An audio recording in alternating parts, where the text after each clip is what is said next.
Здравейте, това е втори епизод на InMotion.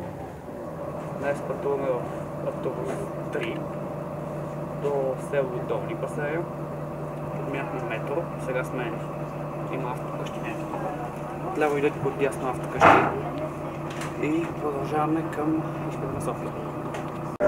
И така, вече минахме околовръстното. Стана ясно, че пътуваме към Панчарево. И така, почти сме стигнали Панчарево. И така, спираме на център в Панчарево.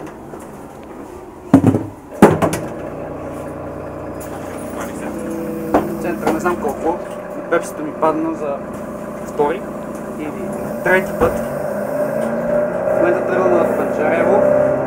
Там е язовира. Язовира, точно зад мен.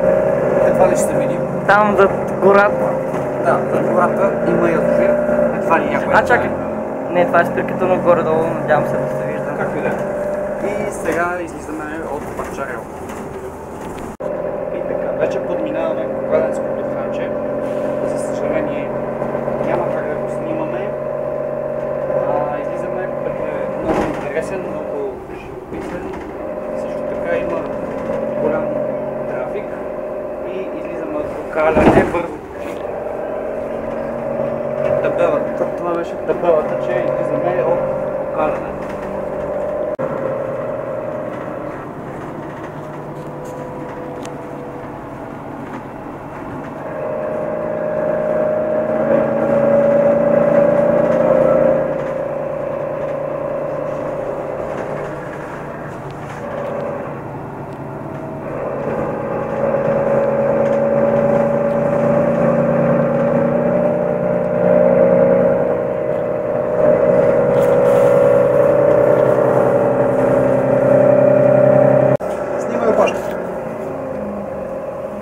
И така, на спирката Златната баня сме вече. Нас се беше натрупала голяма опашка. Всички много искаха да изпреварят автобуса, тъй като караме бавно. Завоите са много и много остри и възможностите за изпреварване са наистина малко. И така продължаваме.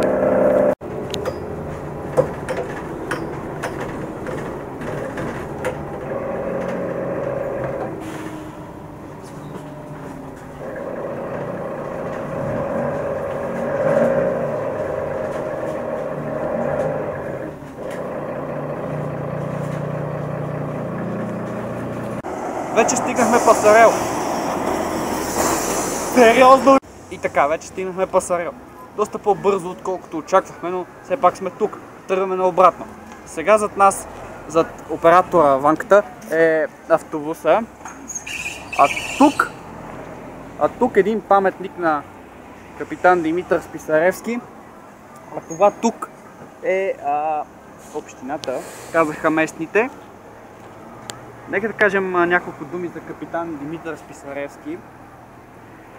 Той е бил летец, който по времето на бомбардировките над София, по време на Втората световна война, със своя изтребител се врязва в летяща американска крепост и по този начин ги сваля и не позволява те да стигнат до София, поне не с пълната си мощ.